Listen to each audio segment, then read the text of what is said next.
መሐመድ አወል ከሁለት ግብረ አበሮቹ ገብረመድህን ካሳሁንና ሀብታሙ ግርማ ጋር በጋራ በመሆን የማይገባቸውን ጥቅም ለማግኘት ያስባሉ። በሐሳብ ብቻም አልቀረም። ለሴራቸው እቅድ ማውጣት ይጀምራሉ። እቅዳቸውም የቅርብ ጓደኛው የሆነውን መገርሳ ተስፋሁንን የኮንትራት ስራ አለ በማለት አታለው ለሴራቸው ወዳመቻቹት ወጥመድ ማስገባት ነበር። ለዚህም መገርሳ ተስፋሁን ጓደኛውን አምኖ በስራው ይስማማል። ጓደኝነቱን ትቶ ጥቅም የበለጠበት መሐመድ አወል ጓደኛውን ወደ ገጠር በመውሰድ ጥቃት እንዳደረሱበት የታክቲክ ምርመራ ዲቪዥን ኃላፊ ኮማንደር አይደፈር መርሻ ተናግረዋል።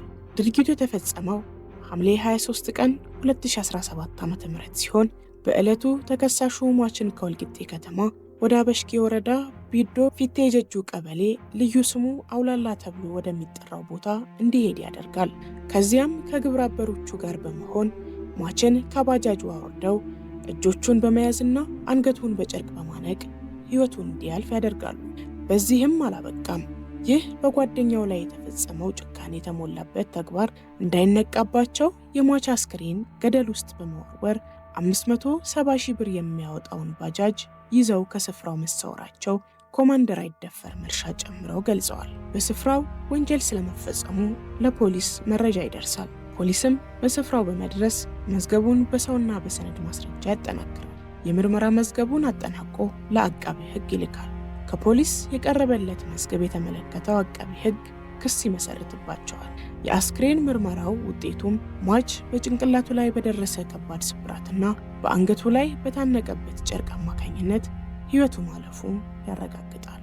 ጥፋተኝነቱን ያረጋገጠው ፍርድ ቤትም መጋቢት 28 ቀን 2018 ዓ.ም በዋለው ችሎት ወንጀለኛውን ይቀጣል፣ ሌላውን ያስጠነቅቃል በማለት መሐመድ አወል የተባለውን ዋና ወንጀል ፈጻሚው በዕድሜ ልክ ጽኑ እስራት እንዲቀጣ ውሳኔ መተላለፉን ኮማንደር አይደፈር መርሻ ገልጸው ሁለት ግብረ አበሮቹ ላይ ፖሊስ ጥብቅ ቁጥጥር እያደረገ እንደሚገኝ ተናግረዋል።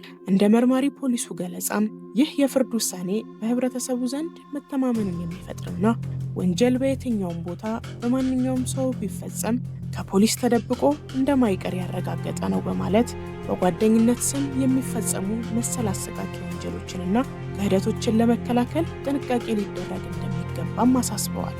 ተከሳሽ እስራኤል ተስፋዬና የግል ተበዳይ አብርሃም ካሳይ የተባሉ ሁለት ወጣቶች ነሐሴ 25 ቀን 2017 ዓ.ም ከምሽቱ 3 ሰዓት ገደማ በምስራቅ ባሌ ዞን ግኒር ከተማ አጋምሳ ቀበሌ በአንድ ግሮሰሪ ውስጥ አብረው ቆይተዋል። ተከሳሽና የግል ተበዳይ በግሮሰሪ ውስጥ እየተጫወቱ ሳሉ አለመግባባት መፈጠሩ የተገለጸ ሲሆን የግጭታቸው መንስኤ ተከሳሽ በአሽሙር ሰድቦኛል በሚል የሚጠጣበትን የቢራ መጠጫ ብርጭቆ ወርውሮ የግራ አይኑን ይመታዋል። በዚህም ጉዳት የአይኑ ብሌን መፍሰሱን ኢንስፔክተር ኢብራሂም አቡበከር ገልጸዋል።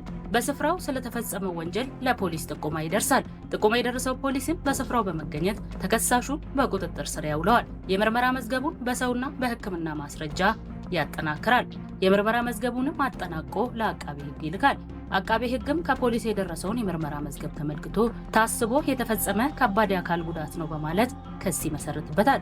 ክሱን ሲከታተል የቆየው የግኒር ከተማ ፍርድ ቤትም ሰኔ 25 ቀን 2018 ዓ.ም በዋለው ችሎት ተከሳሽ እስራኤል ተስፋዬ አስፈላጊ ከሆኑ የሰውነት ክፍሎች ላይ ጉልህ ሆኖ በሚታይ ስፍራ ጉዳት በማድረስ በተጎጂው ሰውነትና አእምሮ ላይ የማይሽር ጠባሳ በማሳረፉ በ2 ዓመት ከ3 ወር ጽኑ እስራት እንዲቀጣ የተወሰነበት መሆኑን ኢንስፔክተር ኢብራሂም አቡበከር ገልጸዋል።